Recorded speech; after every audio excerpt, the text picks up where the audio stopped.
The culling.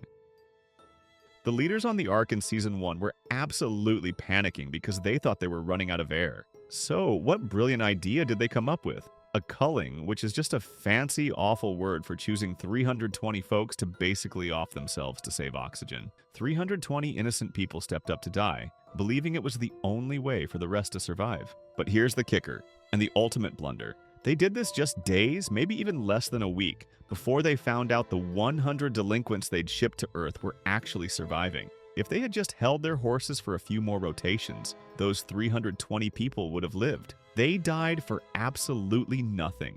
It was the worst timing in history. Imagine the oops moment when Jaha realized they murdered a bunch of people right before the good news came in. Mount Weather. Lexa's choice to pull back at Mount Weather is one of the biggest mistakes in the 100. The Grounders and Sky People were right at the edge of winning. Together, they had the Mountain Men cornered, and it looked like the fight was almost over. But instead of finishing what they started, Lexa made a secret deal. She agreed to take her people out safely, leaving Clark and the rest behind to face the danger alone. This decision broke the trust between the two groups. Clark had no choice but to do something terrible. What did you do? What you would have done.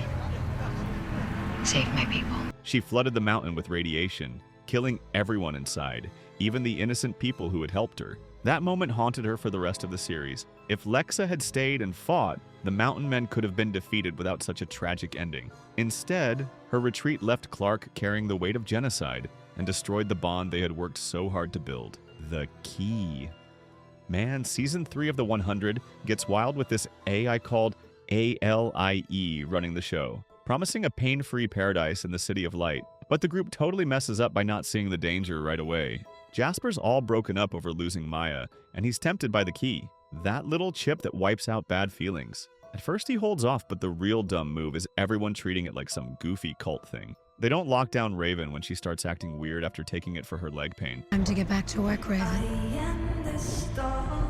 Next thing you know, Ailey's got her hooks in almost everybody, turning friends into zombies who do her bidding. If they'd just paid attention sooner and stopped the spread, they could have avoided all that chaos and heartbreak.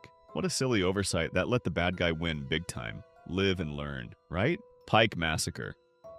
Remember when Kane and Abby were finally making some progress? They brokered this huge peace deal with the Grounders, and 300 experienced Grounder warriors were sent to Arcadia to keep everyone safe from the nasty Ice Nation. It was a big moment of, we can all get along. Then in steps Pike, whose brain seems to run on pure fear and hate. He saw those allies as enemies, and instead of accepting a peace treaty that was literally protecting his people, he decided to be the ultimate villain. He led a crew to silently sneak in and slaughter all 300 sleeping Grounders. Seriously, in their sleep.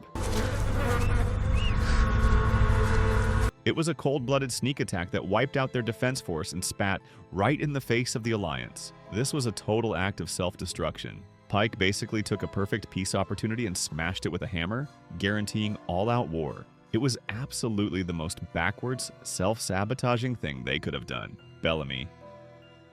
Bellamy Blake's always been the brave leader type, watching out for his pals and little sis Octavia. But in Season 3, after the tough stuff at Mount Weather, he gets all twisted up over losing his girl, Gina, in an attack. Pike shows up, stirring up hate against the Grounders, and Bellamy buys into it hook, line, and sinker. He helps lead this awful raid that slaughters over 300 Grounders who were actually protecting them. He basically bit the hand that fed him. And get this, he knows Octavia's head over heels for Lincoln, a Grounder, and that Commander Lexa was bending over backward to keep peace. This dumb choice wrecks alliances, gets innocents killed, and nearly cost him his own family. Fans are still scratching their heads like, Bellamy, buddy, what were you thinking? It just shows how grief can make smart people do silly things. Jasper. Now, let's talk about Jasper's final call. The death wave is coming. Everyone is scrambling, fighting for a spot in the bunker that will save them. And Jasper, he decides to throw a goodbye party. He chose to stay behind, drink, overdose, and basically wait to die. How much Joby tea did you drink? Look, we all get it. Jasper was hurting, depressed, and saw too much darkness. But in pure survival terms, this was a dumb, useless move. The human race literally found a way to live, a last-minute miracle. And he turned his back on it. He let his pain decide for him, right when hope was actually real. He quit on everyone, especially Monty, who was still fighting to have one. A sad end, but not a noble one. Bunker doors. Okay, so the end of the world is literally minutes away, and everyone's counting on the Conclave to decide who gets the golden ticket into the bunker. But Clark and Jaha were super sure that Octavia was going to lose, so they hatched a sneaky plan: steal the bunker for their people and lock the doors, condemning Octavia, Kane, and hundreds of grounders to burn up outside. A totally cold move. If only one clan could survive, it might as well be ours. The blunder here is that they based a decision that meant life or death for hundreds on a massive, stupid assumption. Surprise! Octavia is the ultimate warrior and actually wins the Conclave. Not only that, she declares that all the clans get to share the bunker. Cue the record scratch. Clark, who was trying to be the hero, instantly looked like the lowest traitor, especially to her own people and the Grounders, who were suddenly saved by the very person she tried to kill. It was a huge, epic betrayal that made things way more complicated than they needed to be. Hydroponic farm. By season 5, Octavia's gone full Red Queen mode down in that bunker, ruling with an iron fist to keep everyone in line. The only green spot left on Earth is Shallow Valley, and she decides her people have to fight tooth and nail to take it. Problem is, folks aren't super keen on another bloody war. They could just chill and survive on the hydroponic farm, growing all their food inside the bunker. So what does Octavia do? She straight up torches the whole farm. Their only reliable food source goes up in flames, and now everyone's starving and has no choice but to march into battle. It forces unity the hard way, sure, but at what cost? Tons of suffering, cannibalism vibes later on, and a ton of unnecessary deaths. Fans were like, girl, there had to be a better pep talk than arson. What a wild, desperate move that backfired. Big time. Damocles bomb. Alright, let's talk about the biggest sore loser move in the whole show. McCreary was beaten. He lost the fight for the last good valley on Earth. So what does he do? He decides, if I can't have it, nobody can. If I can't have this valley, no one can. He launched a giant bomb, the Damocles, right at it. Think about that. He killed his enemies and destroyed the only place left for anyone to live forever. He turned the last bit of home into a radioactive wasteland again. Because he was throwing a tantrum, this petty final act of spite forced the few survivors to run to space and sleep for 125 years. This guy lost a battle, then burned down the entire world because he wasn't allowed to win. It's the dumbest, most childish way to go out possible. Bellamy. This one still hurts. In the final season, Bellamy completely switched sides and became a full-on worshiper of the shepherd, Bill Cadogan. He totally bought into the whole transcendence thing and decided to protect the enemy's secret. However, the biggest, most facepalm-inducing decision was when Clark, trying to save Maddie, finally confronts her best friend. He refuses to hand over a sketchbook that was the key to Maddie's safety. Clark, in a shocking moment, shoots and kills Bellamy. Me too. A truly awful moment, right? But wait, she kills him to protect the secret, but then she doesn't even grab the book. The secret, the whole reason he died, was spilled out into the open like 5 minutes later anyway. Bellamy died for absolutely nothing, sacrificing his life and his friendship over a tiny notebook that didn't even keep the secret safe. The generator. In Season 4, the Skycrew group discovers a hydro generator, a key piece of equipment needed to survive the deadly radiation wave heading their way. Instead of keeping it safe, they decide to use it as an explosive to take out some Ice Nation guards and free Riley, a minor character from Farm Station, along with a few others. This choice comes from a place of emotion, wanting to save their own people right then and there. However, it means giving up their strongest shot at a long-term survival plan. Riley ends up having little role in the story and even causes issues later on. Without the generator, the group faces huge risks that could have ended everything for humanity, long before they knew about the bunker option. It is a clear example of how feelings can lead to poor judgments in tough times. Ton DC missile. Clark and Lexa knew a missile was about to hit the grounder village of Ton DC.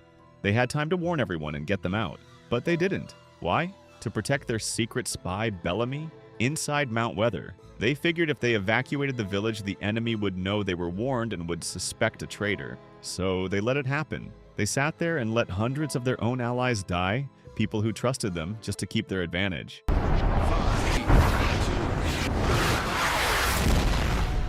That's the dumb part. They sacrificed real living people for a plan, and a maybe. They burned all the trust they had with the Grounders in one move. It was a brutal, heartless calculation that cost lives and their honor. and it came back to haunt them forever. Terrible trade. Arcadia.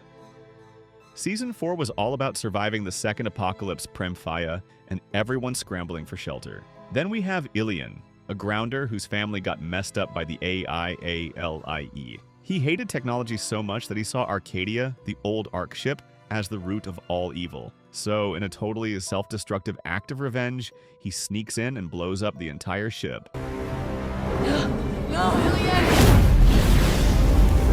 The dumb decision is that this was, at the time, the only huge, ready-made shelter big enough for everyone who wasn't a Nightblood or couldn't fit into the tiny bunker. Ilion's short-sighted tantrum effectively sentenced the vast majority of humanity to fiery death just to get back at a piece of metal. It was a completely irrational move that almost guaranteed the extinction of the human race. Mount Weather. Mount Weather's refusal to compromise in Season 2 is one of the clearest examples of pride leading to disaster. The Mountain Men had a golden chance to solve their survival problem peacefully. Cain even offered a fair deal: bone marrow donations from the Sky People, given willingly without bloodshed. But instead of accepting, the leaders of Mount Weather clung to control and fear. They saw the Sky People as resources and chose force over cooperation. This decision turned what could have been a hopeful alliance into a war. By rejecting compromise, they sealed their own fate. The Sky People fought back and the fallout was brutal, leaving Mount Weather destroyed and countless lives lost. It's a textbook case of how stubbornness and mistrust can ruin everything. If they had just listened, both groups could have survived together, but their arrogance made sure that never happened. Dark Year. So, the bunker's farm dies. People are starving. The solution? Sadly, eating the dead to survive. Harsh, but maybe necessary. Here's where it gets stupid. Instead of just doing what they had to, Octavia made it a law. You had to eat, no choice. Refuse? You got executed. They turned a desperate last resort into a forced, traumatic ritual. This broke everyone inside. It twisted Wonkru into something scared and brutal, and it shattered Octavia herself forever. The dumb part was how they chose to remember it. They traded their humanity for a rule, and that's a cost that never goes away. Jaha and Ali.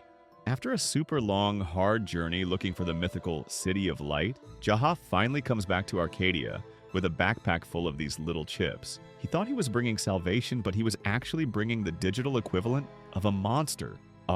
ALIE, the AI that had already ended the world once. The huge, whopping blunder is that Jaha was so messed up by grief that he just totally missed all the screaming red flags. He ignored that Ailey was a mind-controlling program designed to steal everyone's free will. By handing out those chips like candy to anyone looking for a little piece, he single-handedly caused his entire society to fall apart and led to a mountain of death. He literally invited a parasite right into their camp and unleashed chaos. Which one did you think was the dumbest decision in the 100? Is there any we missed? Share your thoughts in the comments down below. If you enjoyed the video, like and subscribe. Thanks, I'll see you on this next one.